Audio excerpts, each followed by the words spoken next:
और इंशाअल्लाह ताला हम सवाल भी करेंगे, हम एहतजाज भी करेंगे, हम अपने हक के लिए खड़े भी होंगे। तहरीक आईन तहफ़्फ़ुज़ पाकिस्तान और हमारे जितने भी बाकी पॉलिटिकल पार्टीज यहाँ आई है, उन सबको ये यकीन दिलाता हूँ कि पाकिस्तान में जमहूरियत की बहाली के लिए, हकीकी आज़ादी के लिए, आज़ाद मीडिया की बहाली के लिए, आज़ाद अदलिया की बहाली के लिए मैं आपके साथ खड़ा हूँ। आपके हर फैसले में आपके लिए मैं आपके साथ इंशाअल्लाह ताला चट्टान की तरह खड़ा हूँगा और आप मुझे पहले सफ में पाएंगे।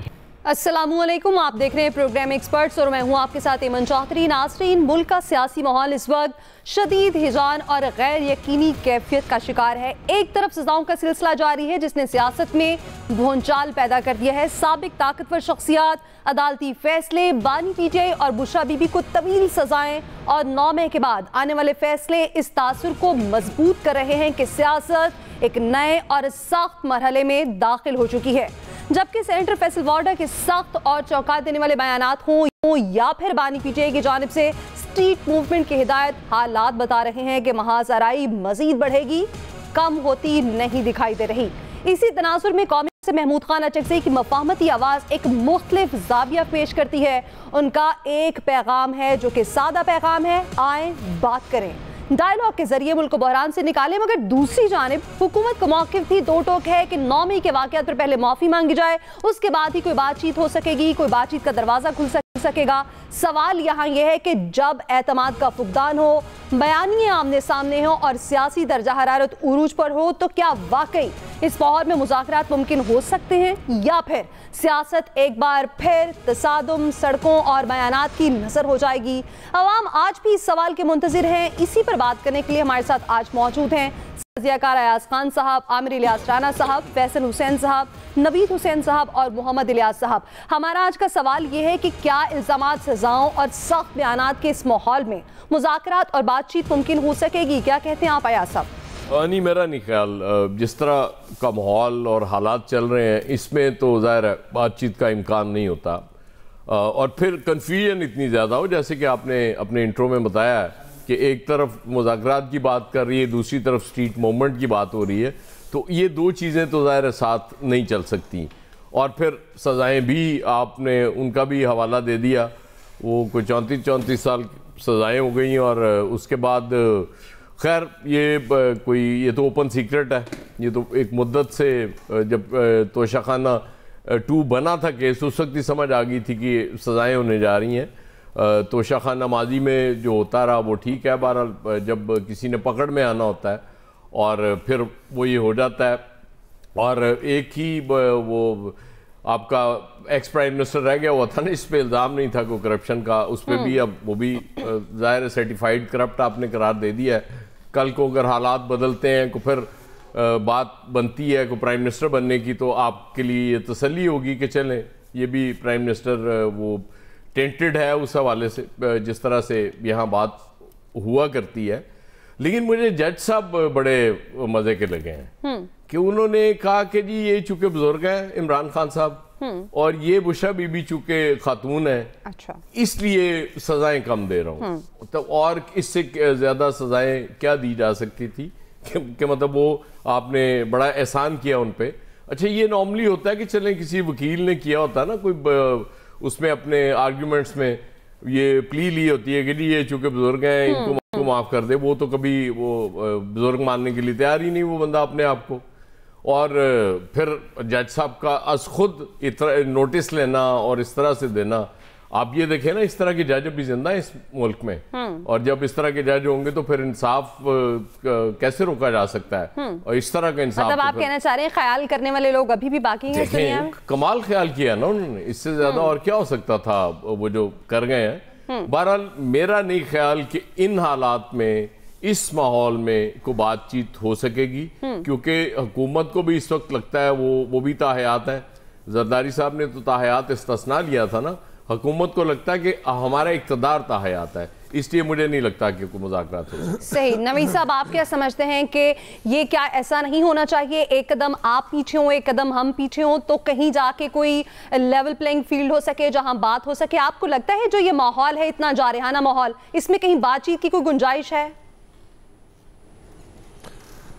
देखिए अमन, मेरे ख्याल में एक पिछले प्रोग्राम में भी मैंने ये कहा था कि आप जब तक जो है ना वो अपने अना के कैदी बने रहेंगे तो नहीं होगा ये पॉलिटिकल रिकन्सिलिएशन, ये तो सवाल ही नहीं पैदा होता।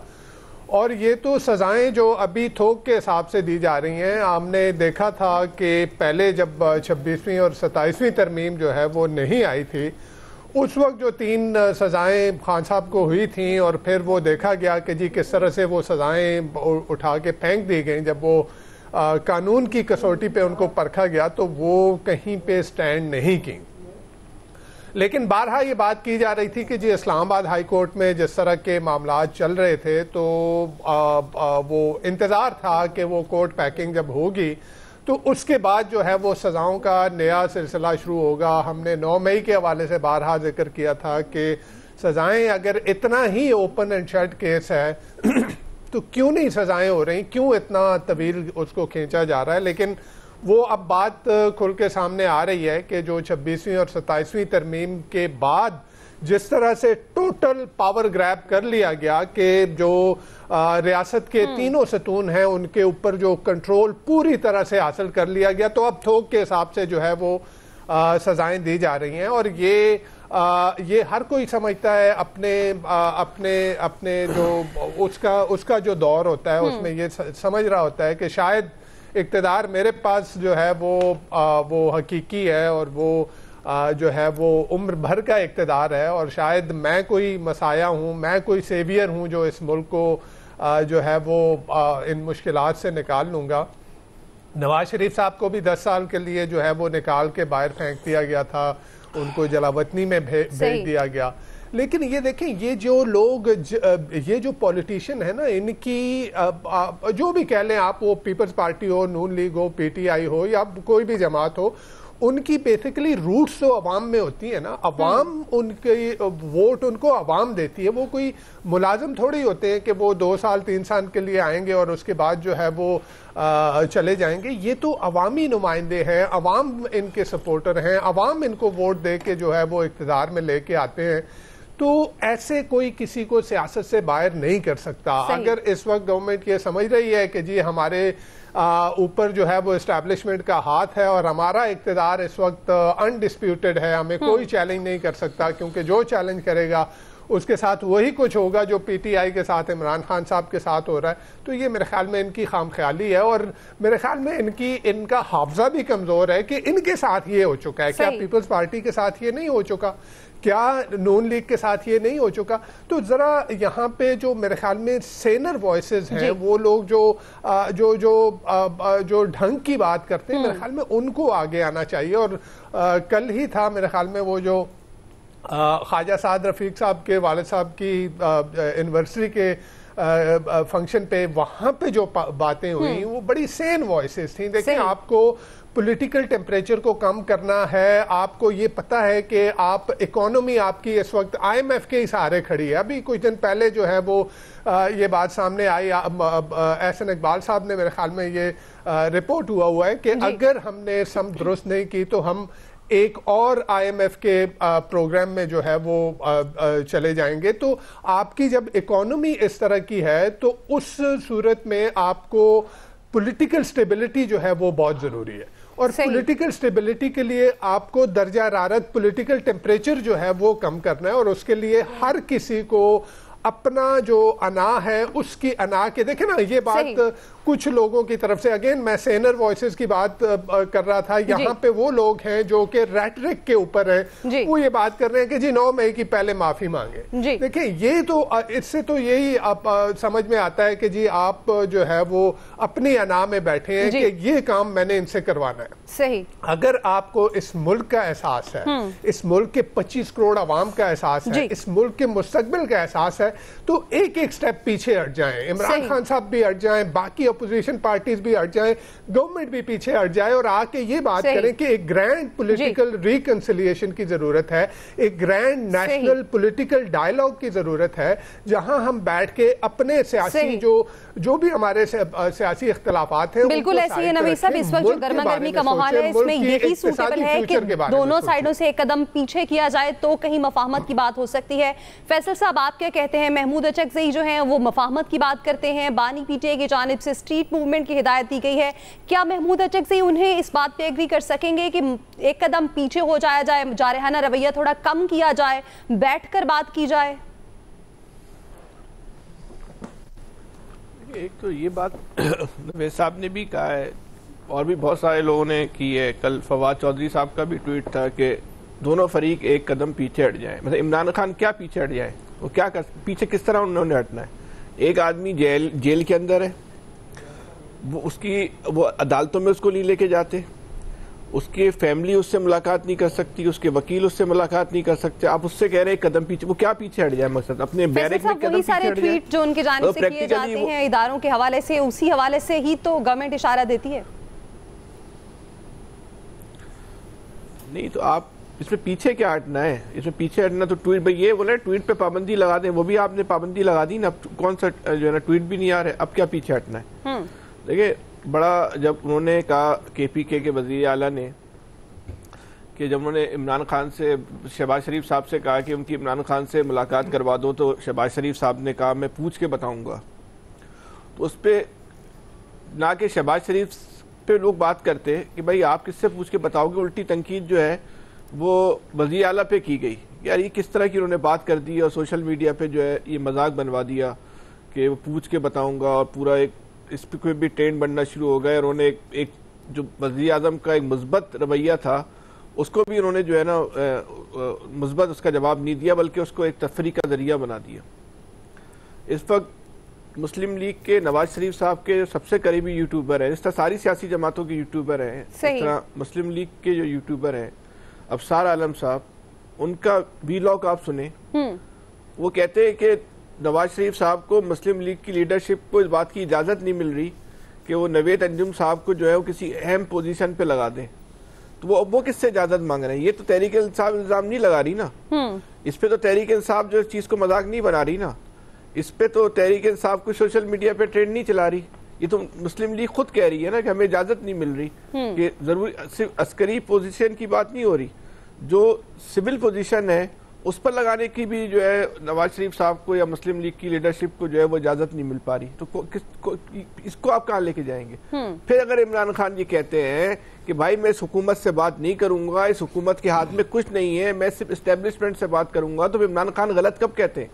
सही, इस हुकूमत तो खुद ये कह रही है हमारे हाथ में कुछ नहीं है, तो फिर तो जिसके हाथ में है बात भी उसी से की जाएगी ना। जब आप खुद कहते हैं कि आपका जो वजीर राना सनाउल्लाह का तो तारीखी बयान है ना कि वजीर दाखिला का कबीला अलग है, उनका ताल्लुक अलग है, तो जब आप खुद ये तस्लीम करते हैं कि हुकूमत कोई और चला रहा है, प्रोटोकॉल हम इंजॉय कर रहे हैं, चेहरा हमारा है, और जो इंजॉयमेंट और लवाजमात है वो हमें जरूर मिल रही है, लेकिन जहाँ इख्तियारात की बात है वो हमारे पास नहीं है, सही, वो किसी और के पास, तो जिसके पास है तो बात भी उसी से की जाएगी ना।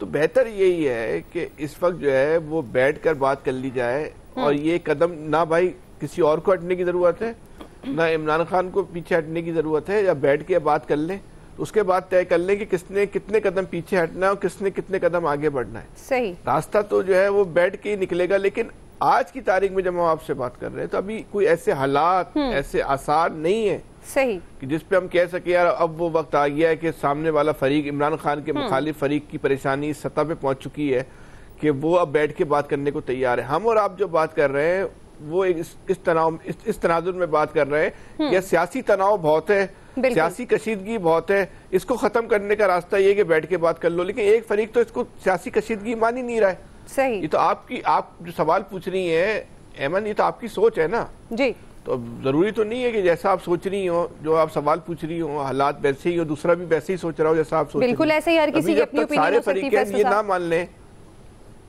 जी बिल्कुल, जी मैं कह रहा हूँ जब तक सारे फरीकैन तो पहले ये तस्लीम कर लेना कि सियासी तनाव है, तो उसके बाद बैठ के बात करेंगे ना। अभी तो फरीकैन ने यही तय नहीं किया है कि सियासी तनाव है, सही। तो फिर हमें और आपको, ये तो हमारा आपका तनाव है ना, हमारी अपनी आपकी ख्वाहिशें का तनाव है, हम और आप समझ रहे हैं।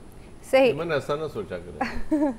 ज़रूर रियाज साहब, मैं कोशिश करूंगी कि मैं मज़ीद बेहतर तरीके से सोच सकूं, पॉजिटिव तरीके से सोच सकूं, और मेरी साथ दुआ भी हमारे मिलकर सियासतदान भी सोचें। बेहतर तरीके से नहीं अहमद साहिबा, मैं ये बिल्कुल नहीं कह रहा कि आप ज्यादा बेहतर तरीके से नहीं सोच रही, आप हो सकता है जो सोच रही हो बिल्कुल दुरुस्त सोच रही हो। नहीं फैसल साहब, मज़ीद पॉजिटिव तरीका भी तो अपनाया जा सकता है ना, हो सकता है मेरी अप्रोच वैसी ना हो जो ठीक हो। इलियास साहब, आप क्या समझते हैं? बात कह रहा हूँ कि इस जंग के जो फरीक है वो ऐसा नहीं सोच रहे।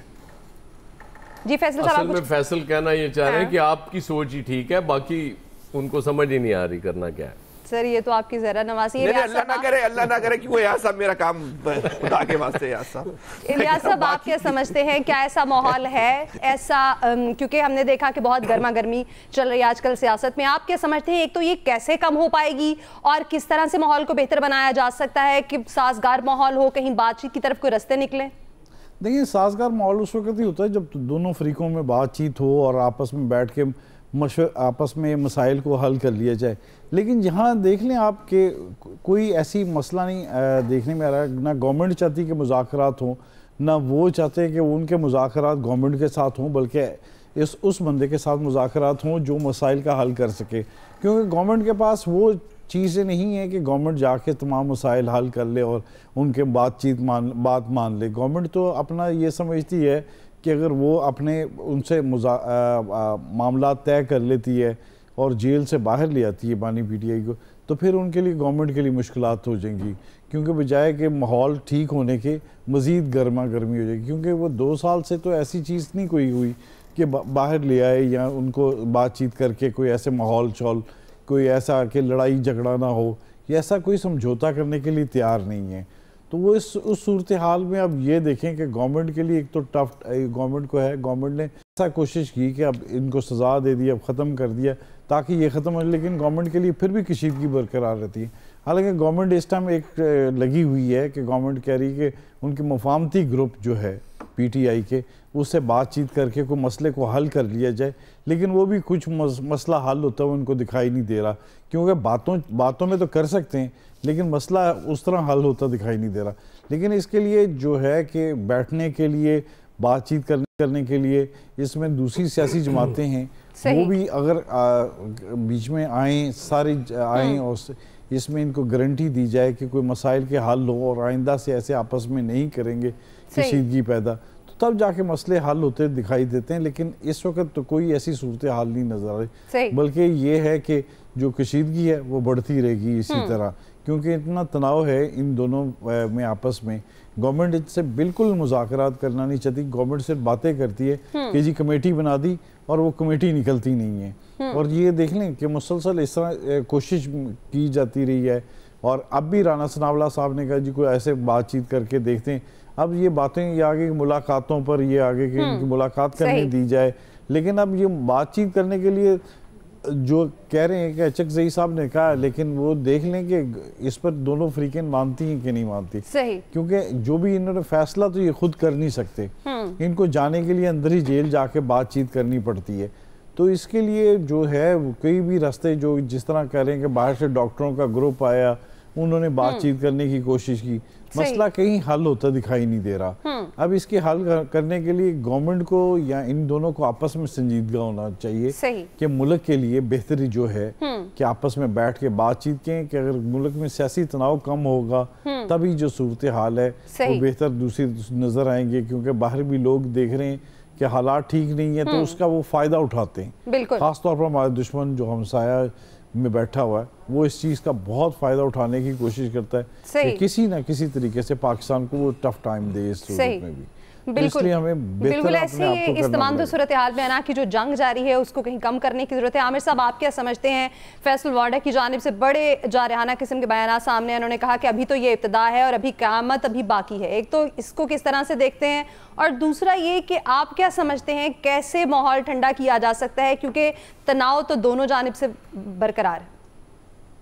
देखिए, फैसल वार्डा पे तो बाद में आएंगे, पहले जो ख्वाजा रफीक शहीद फाउंडेशन का जो जलसा रखा, मीटिंग रखी साद रफीक साहब ने, और इधर महमूद खान अचकजई ने तहरीक तहफ़्फ़ुज़ आईन पाकिस्तान, हम इस पे बात करते हैं। ये दोनों खुश आइंद बात है कि कुछ ना कुछ डायलॉग की तरफ गुफ्तगू हुई है, चाहे धमकी लगाएं, कुछ कहें, लेकिन सियासी कुव्वतों को ज़ाहिर है मुज़ाहिमत भी दिखानी है और बातचीत का रास्ता भी बनाना है। इधर साद रफीक के पास तमाम मकातिब फ़िक्र के लोग थे, साफ़ी मौजूद थे, बात कर रहे थे सब लोग कि भाई डायलॉग ज़रूरी है, तो डायलॉग से तो कोई भी इनकार नहीं कर सकता, कोई ज़ी शऊर।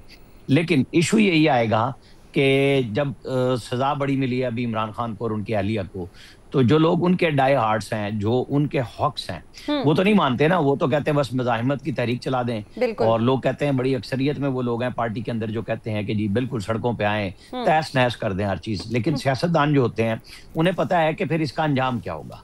कि आपने इतवार में अपील की थी कि जी इतवार को बिल्कुल पंजाब भर में हम मुजाहरे करेंगे, कितने मुजाहरे हुए, कितने रिपोर्ट हुए, सिवाय एक सियालकोट के उमर डार साहब के जहां गिरफ्तारी हुई है, बाकी तो कहीं कोई काबिल जिक्र ऐसी वो भी सरगर्मी भी नहीं दिखाई दी कि आप कहें कि जी पीटीआई ने कोई कोशिश की है पंजाब में। और जब तक पंजाब में ये नहीं कर सकते तो मुजाहिमत को तो भूल जाएं।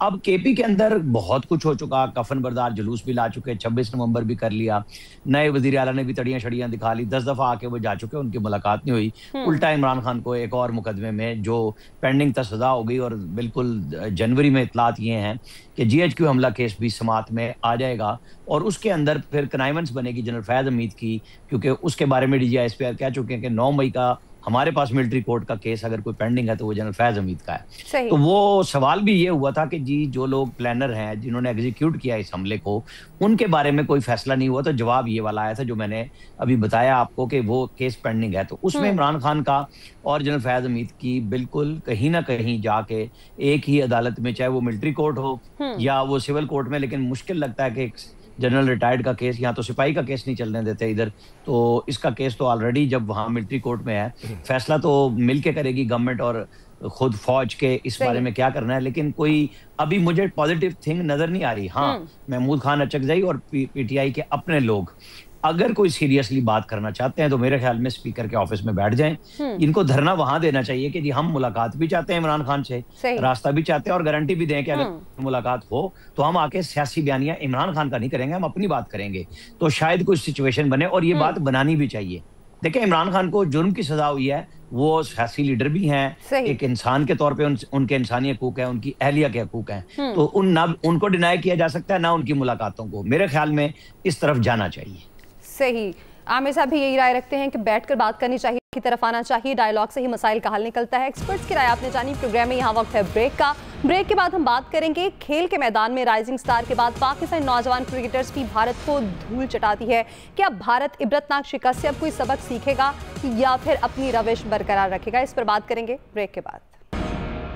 Welcome back. तो बात हो रही है पाकिस्तानी नौजवानों ने क्रिकेट के मैदान में तारीखी रकम कर दी। अंडर-19 एशिया कप के फाइनल में रिवायती हरीफ भारत को 191 रन की इबरतनाक शिकस्त देकर ये पैगाम वासे कर दिया है कि गरूर का अंजाम क्या होता है। पाकिस्तान ने 347 रन बनाकर भारतीय बॉलिंग को जमीन बोस कर दिया। जवाब में भारतीय टीम सिर्फ 156 रन ही बना पाई और पवेलियन लौट गई। समीर मिन्हास की धुआंधार सेंचुरी ने भारतीय ख्वाब चकनाचूर करके रख दिए।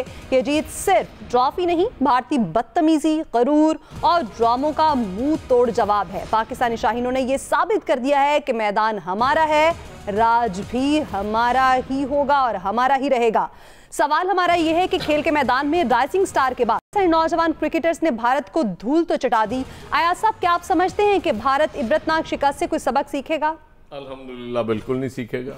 वो सबक जब तक मोदी साहब है सवाल ही पैदा नहीं होता। क्या शानदार खेल था समीर का, स्पेशली और बड़े भाई उनके अभी राइजिंग स्टार में आपने देखा इरफात मिन्हास को, एक अब्दुल्ला मिन्हास भी हैं, वो अंडर 15 खेल रहे हैं। मतलब क्या फैमिली है, हनीफ ब्रदर्स और अकमल ब्रदर्स मुझे याद आ रहे हैं, इतनी शान। लेकिन सबसे ज्यादा इसमें क्रेडिट मैं देना चाहूंगा सरफराज अहमद को। आप चेक करें ये बंदा क्या है कि वो इसका अंडर 19 का कप्तान बनता है और वर्ल्ड कप जीतता है, और फाइनल में कौन होता है? इंडिया।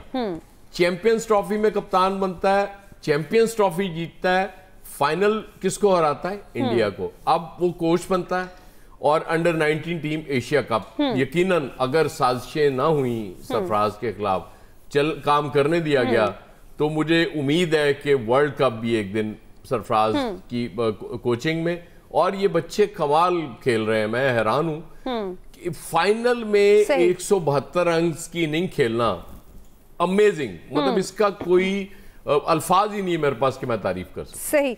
आमिर साहब, आप क्या समझते हैं, भारत को शिकस्त खानी पड़ रही है, सफारती महाज हो, सरहदी महाज हो, और अब हमने देखा कि खेल के मैदान भी हो, वहां भी भारत को मुंह की खानी पड़ रही है। आप क्या समझते हैं, कितना बड़ा तमाचा है भारत के मुंह पर?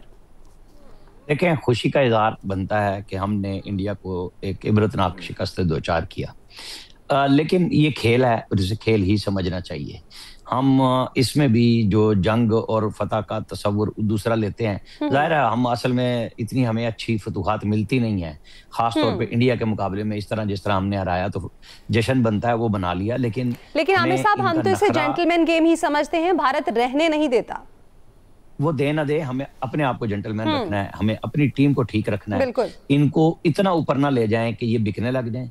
पहले तो हमारी मेन टीम को तो कोई खरीदता ही नहीं, जुए शुए भी अब फारिग हो गए, क्योंकि टीम ही कोई नहीं है कि भाई जिसके ऊपर कोई पैसे लगा दें। अब इनको प्राइम मिनिस्टर ने अवार्ड दे दिया, बस बहुत है, बहुत सता लिया, 27 हो गई कि भाई ठीक है जी, 1 करोड़ रुपया प्राइम मिनिस्टर ने दे दिया, बस इससे ज्यादा ना जाएं, इनसे खेल खिलवाएं, क्योंकि इनको खेल ही खेलना चाहिए। क्योंकि हम इतना चूमते चाटते हैं कि उसके बाद वो खिलाड़ी भूल जाते हैं और फिर वो जोम में चले जाते हैं। यही कुछ चैंपियंस ट्रॉफी में होता है, जब हम बहुत ज्यादा अवार्ड देने लग जाते हैं तो ये फिर बुक्कियों के हाथ लग जाते हैं। तो बस इनको रगड़ा पूरा दें, इनसे खिलवाएं पूरा। बहुत अच्छी बात हुई है कि हम जीते हैं, इसमें यकीनन बहुत अल्लाह ताला का फजल करम था कि हमारी टीम अच्छा खेली, और खास तौर पे समीर मिन्हास ने जाहिर है एक ऐसी गेम खेली जो कोई सोच भी नहीं सकता था कि इस तरह का होगा, और फिर हमारे बॉलर्स ने भी अच्छी बॉलिंग की और हम कामयाब हुए। सही, बिल्कुल ऐसा ही, इसमें तो कोई शक नहीं। आमिर साहब, खेल को सियासत से अलग रखना चाहिए, लेकिन भारत का हमेशा की वतीरा रहा है फैसल साहब कि उसने हमेशा खेल में सियासत को भी शामिल किया है। कभी देखा कि टीम से हाथ नहीं मिलाया, कभी देखा ट्रॉफी वसूल नहीं की, लेकिन हमेशा सुबकी का सामना करना पड़ा। क्या कहेंगे? मैं आमिर साहब की बात से मुत्तफिक हूँ। हमें यही फर्क भारत और पाकिस्तान के दरमियान रखना है कि हम इसको खेल को खेल के तौर पे लें। हम ये बोलें कि भारत को शर्मनाक और इबरतनाक शिकस्त हुई, उससे बेहतर हम ये बोलें कि पाकिस्तान को फकीदुल मिसाल कामयाबी मिली। तो अच्छी बात है, हम इसका मुस्बत चेहरा जो दिखाएं। वैसे ही भारत ने वर्ल्ड कप जीत जाता तो उसको फायदा क्या होता, ट्रॉफी तो फिर भी उसको मोहसिन नकवी से लेनी पड़ती। अच्छा ही हुआ भारत की जो है ना उसको ट्रॉफी बच गई, वरना तो उसके पास भी नहीं जाती। हम तो वो लोग हैं जो ना भी जीते ना फिर भी ट्रॉफी हमारे पास आ जाती है। हमारी तो अल्लाह ताला की तरफ से भी मेहरबानी है। जहाँ तक कल की टीम है, टीम जो है वो बहुत बेहतरीन खेली है, जबरदस्त टीम ने जो है परफॉर्मेंस किया। लेकिन टीम अच्छी खेलती है ना तो हम बोलते हैं भाई सब कुछ अच्छा लगने लगता है, हरा हरा लगने लगता है, रंगीन रंगीन लगने लगता है जी। ये टीम जब खराब खेलती है तो फिर हम दुनिया का कोई भी इल्जाम इस टीम पे लगाने से जो है ना गुरेज नहीं करते। बिल्कुल। बात मैं आमिर साहब जो कह रहे हैं ना, ये बात सही है कि इनको हम प्रोफेशनली इनको हम तरबियत दें, और खास तौर पे इनको हमें इश्तिहारात से भी बचाएं, इनको कमर्शियल होने से भी हम बचाएं। बिल्कुल। इनको सारा फोकस क्रिकेट पे दें। क्रिकेट में भी बहुत जो है ना पैसा है, और इतना क्रिकेटर हमारा बहुत अमीर लोग होते हैं, तो इनकी सारी सलाहियतों को अगर क्रिकेट पर मैदान में मरकूज रखें तो हमें मुस्तकबिल में पाकिस्तान के लिए बेहतरीन जो है वो हीरोज जो है वो इस अंडर 19 की शक्ल में जो है ना बिल्कुल ऐसे ही है मिल जाएंगे। और आने वाला वक्त पाकिस्तान में एक रोशन क्रिकेट की जो है, कल का जो मैच बता रहा है कि हमारा जो क्रिकेट का जो आने वाला वक्त है वो एक रोशन है। हमें बिल्कुल ऐसा ही है फैसल साहब, और इसी तरह खेल ही जो है वो अमन का पैगाम पाकिस्तान देता रहेगा, जो कि कई दिहाइयों से कोशिश की जा रही है। इसी पर बात करेंगे ब्रेक के बाद। Welcome back. तो ब्रेक से पहले हम बात कर रहे थे क्रिकेट के मैदान में भी भारत को शिकस्त का सामना करना पड़ा है। क्या कहते हैं आप इस हवाले से? नवीद साहब, क्या राय है आपकी कि क्या भारत सबक सीखेगा या फिर उसी तरह अपना वो वतीरा कायम रखेगा? अच्छा, सबक सीखना आई डोंट नो किस सेंस में आप कह रही हैं कि सबक सीखेगा। अभी एशिया कप में जो है वो भारत ने पाकिस्तान की कौमी टीम को शिकस्त दी थी, बहुत बुरा खेल पेश किया कौमी टीम ने उस वक्त। तो खेल को खेल तक हम रखते हैं, जैसे फैसल ने और आमिर साहब ने भी जिक्र किया। बुरा खेल हमने खेला था एशिया कप में, हम हार गए, हमारी कौमी टीम हार गई। अब भी अंडर 19 में अच्छा खेल पेश किया और जीत गई हमारी टीम, जो एक बहुत खुशकुन चीज़ है कि जो पाकिस्तानियों के लिए जो क्रिकेट से बहुत लगाव है उनका।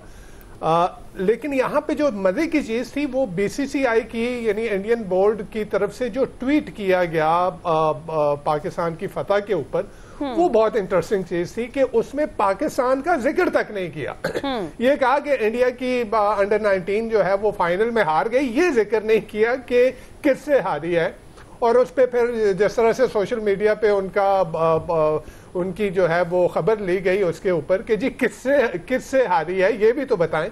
तो इससे एक चीज वाजे होती है अमन के, वो जो हम कह रहे थे ना कि वो एशिया कप में भी के हाथ नहीं मिला रहे थे, ट्रॉफी नहीं ले रहे थे, और इंडिया की तरफ से ये आ रहा था कि ये खिलाड़ियों का इंडिविजुअल फेल है कि जो जंग हुई थी ऑब्वियसली उसमें जो शिकस्त हुई इंडिया को, उस पे शायद जो है वो उनका इंडिविजुअल फेल है। लेकिन ये जो बीसीसीआई का ट्वीट आता है इससे ये चीज वाजे हो जाती है कि ये उनका इंडिविजुअल फेल नहीं था, ये बोर्ड के लेवल पे यही मेंटालिटी है, यही एक टॉक्सिक मेंटालिटी है, यही एक कम्युनल मेंटालिटी है जो कि मेरे ख्याल में इंडिया को पीछे, जो इंडिया इतना बड़ा मुल्क है, इतनी बड़ी पॉपुलेशन, इतना बड़ा इकोनॉमिक पोटेंशियल, उसके पड़ोस में चाइना को देखें कहां से कहां चला गया, इंडिया वहीं पे बैठा हुआ है। रीजन उसका क्या है कि इंडिया का वो जो सेकुलर उसका जो चेहरा था उसको बिगाड़ दिया मोदी साहब ने। मोदी साहब आए और उन्होंने आके वो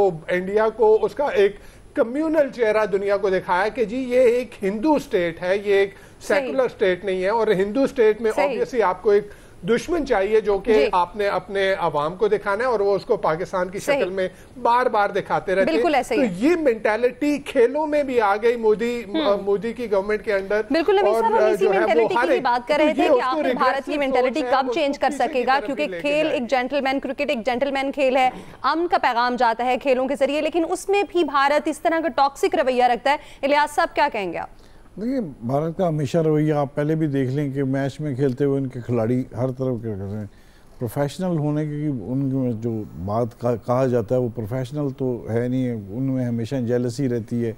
उन्होंने हमेशा पाकिस्तान को नीचा दिखाने के लिए बिल्कुल भरपूर तरीके से कोशिश की, चाहे अच्छा खेल पेश किया जा रहा हो, लेकिन उनमें लड़ाई झगड़ा ये आज से नहीं पुरानी बातें हैं ये सारी।